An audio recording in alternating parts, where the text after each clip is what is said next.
So here we are making some rings for the 4-inch, assisted by Mr. 4 Square on the camera. Ching.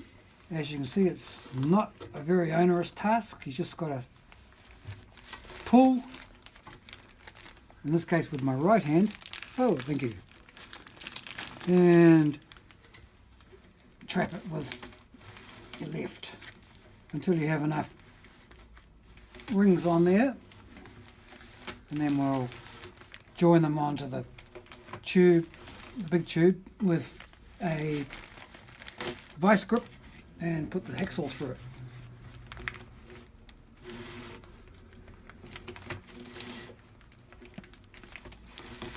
So I've now got 3 and I wanted 4, pretty close.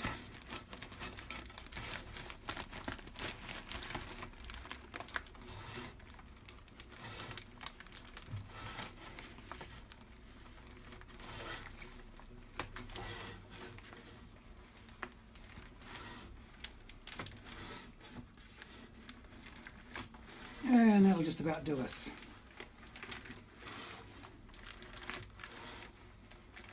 Cut. Right. So simple. Okay. All right. So we just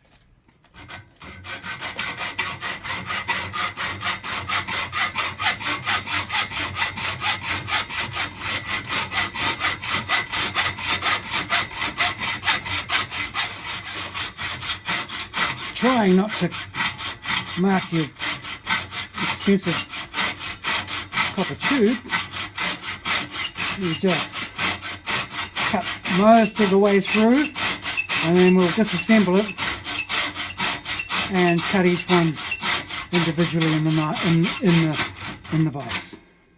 There we go, almost through. Unfortunately, I've cut my pipe a bit, but I don't care. I don't give a shit. So pop your clamp off, and here we have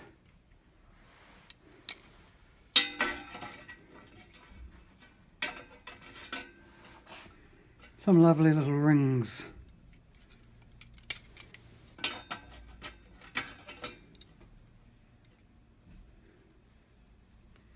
Keep the scrap.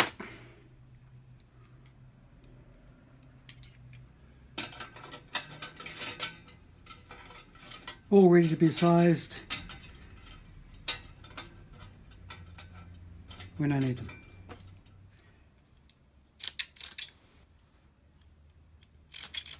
Might have to start again.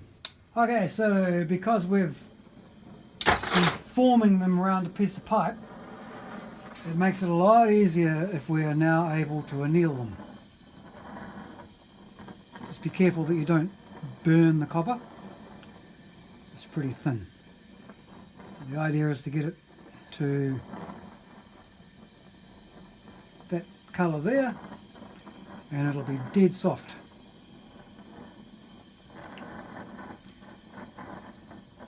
So once it's annealed, you can wait till it cools off all by itself, or you can drop it into some water.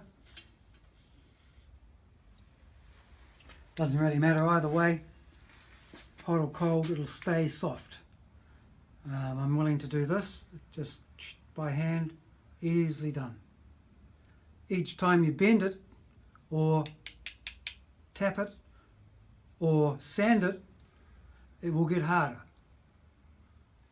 So it appears that it's a bit short. I can assure you that it's not.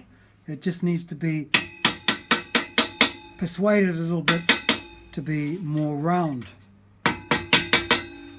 As you can see, it's now getting very close, and in fact almost close enough to weld. If we took it off and hold it together after filing these little sprues off, it will be around about the correct size. So we need the faces to be square,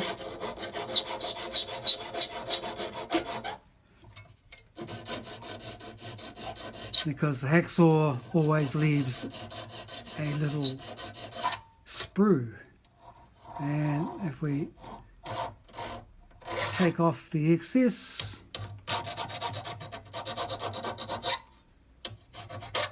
as you can see, the vise once again is always a major part.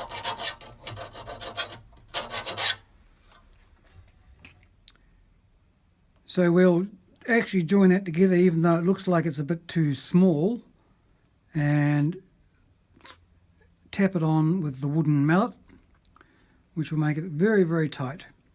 And a tight joint uses less sulphos. So, last part. Being careful not to squash it by over tightening,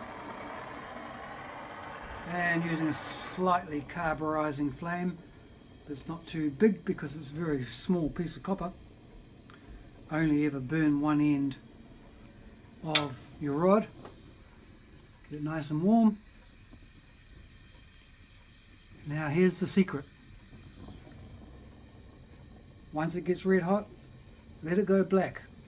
Now we don't need to use any of that stupid flux shit.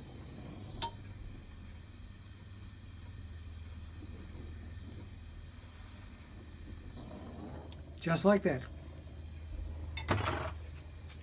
So there you go. All nicely braised together. There's a wee gap, but that won't matter at this point because we're going to be braising right around it anyway.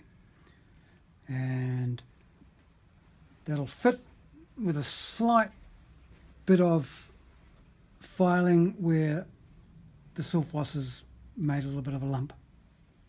Or I might melt it back in. So to fit it, you really need a piece of wood. I've got a nice piece of wood. And you'll see that it's very tight.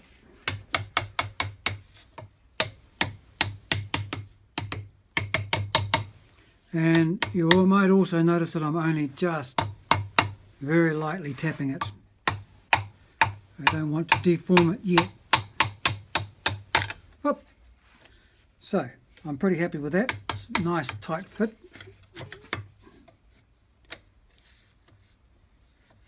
And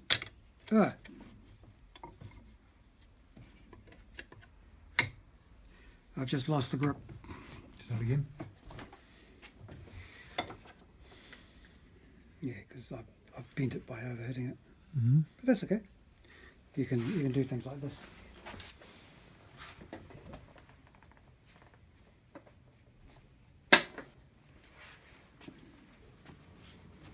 Yeah. Okay. Cool, eh? Yeah, very, very, very. So, where to next? What do you reckon? Not sure that I'm ready for anything else. Really. That'll do. I probably should get home myself. Yeah.